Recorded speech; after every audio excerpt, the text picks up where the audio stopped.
Today we're going to be going over the Eagles. We're going to be listening to the Eagles today. It's your favorite Christian DJ, DJ Dusterooski,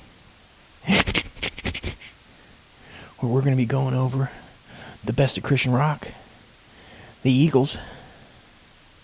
I'll be your host as we break down what these Eagles are what they're flying about, what they're squawking about, if you will, if you may. Well, let's get into it then, huh? Let's see what these Eagles are. Let's see if these Eagles soar. Let's see if they soar. Take it from the top.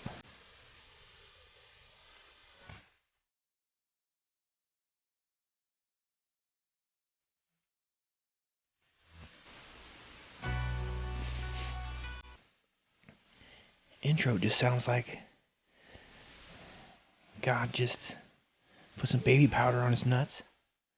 I mean testicles. Sorry, children.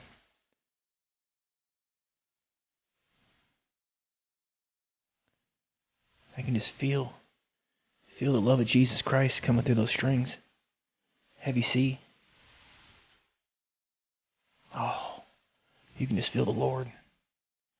Can't you just feel the Lord's presence, Gail?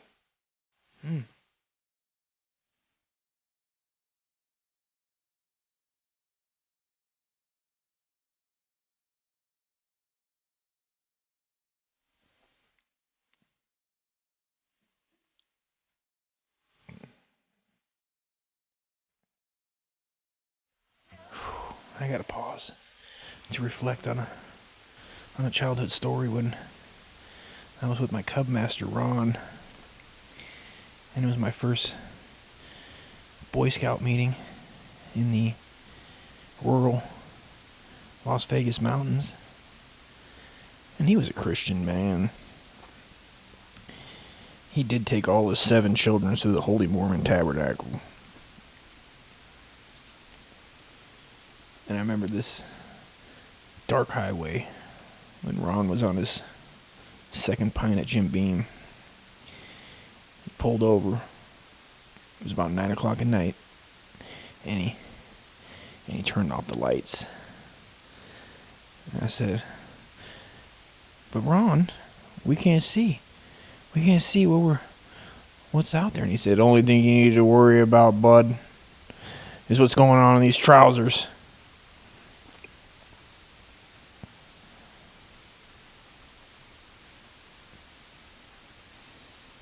Let that settle. Let that settle.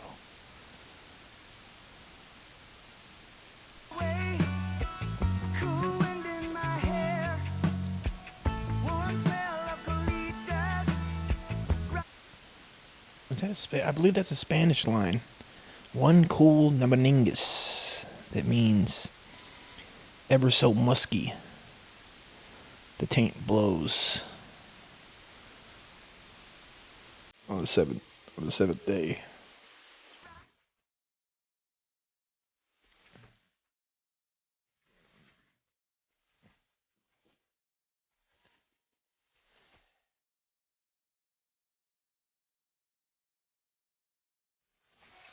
I gotta stop there because a little more peace down the road, I would have an out of body experience with Cub Scout Master Ron, where I found a happy place,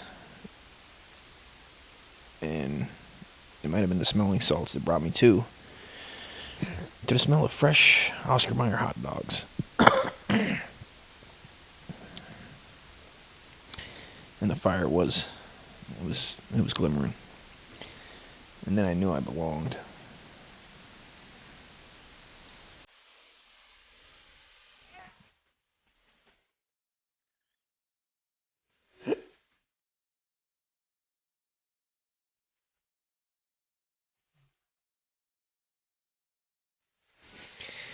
A lot of people have brought up this to me at my congregation, and as they steadily do, they tend to feel that this song is about Cub Master Ron and their similar experience with their Cub Masters.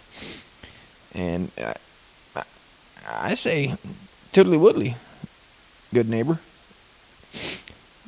Like a good neighbor, Cubmaster Ron was there. It was just a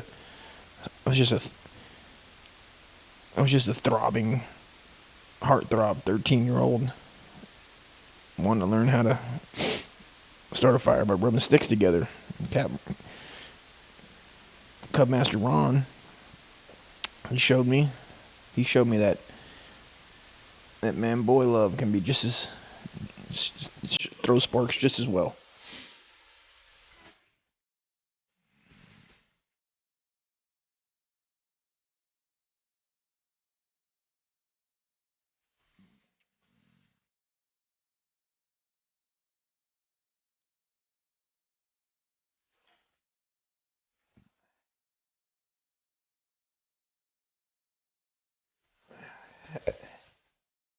I don't know. To me, Hotel California kind of sounds like a shithole. It just rings true to mold in the ceilings. Seaside, sure, but it's not. You're not talking luxury here. You're talking bottom of the barrel. Poor white trash coming out the valley, and this is what you're gonna get, bub. And the kids love it, but let's not fool anybody. This isn't plush. The ice machine's broke, or the ice tastes funny. You see the manager going in and out of that ice machine. He tells you, it says it's out of order, but yet he keeps going in there, filling up his big Thirsty 2 7-Eleven cup that he's got to hook up with Habib across the street. Who knows what their deal is? How come he always gets free refills? I don't think they gave out free refills on fucking Thirsty 2s since I was a kid.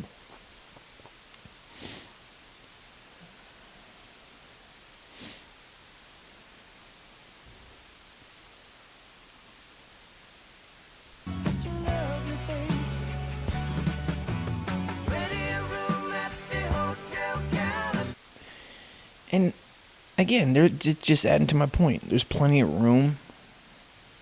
There's never room. There's never room. At the plush joints, there's not a lot of room. I mean, people know it's good.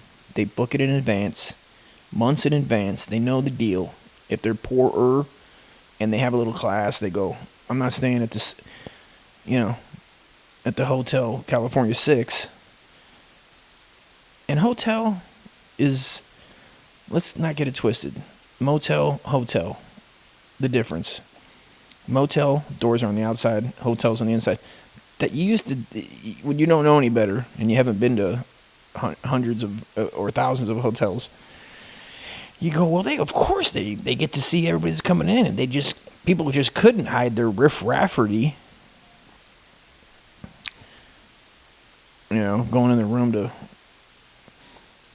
have anal and leave the leakage everywhere all over the fucking comforters that they don't wash.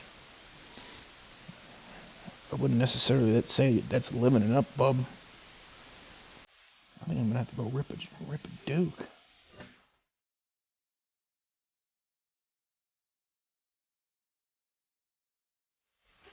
Again, any time of year, what is this? This is just validating my point even further. You cannot find a room any time of the year at a destination that anybody else wants to go to. You just can't. I was looking at hotels today down in Oceanside. They want it's like $100 for a Motel 6 or for a 6-packer. You gotta drink a 6-pack to fall asleep in that bed. Have you seen what they've done to these fucking rooms, dude? It's unbelievable. It's wood. They've taken. It's on the ground. They're trying to trick you. They took away the fucking respectable frame, so you're off the ground. You're not off the ground no more. It's like some fucking shitty wooden frame, and then they got the mattress on top. But they somehow lift it up a little bit, so it looks like it's. You're not fooling anybody, dude. But it's the 6. You can still smoke in some of the rooms. I smoked in one, man, on the way back from fucking my brother's house in Colorado last time with his fucking dog that diarrheaed As soon as we got there, I had diarrhea, and I don't know. We must have connected like on cycles, on intestine cycles, dude. Because as soon as I hit the door running, I got in, shut the door. I went to the shitter. I mean, just sweating, dude. Come out, and I'm like, I know I flushed like 7 times, dude. She just ruined the bed. Everything off the bed, and I had to sleep on like the edge. She still wanted to get up there.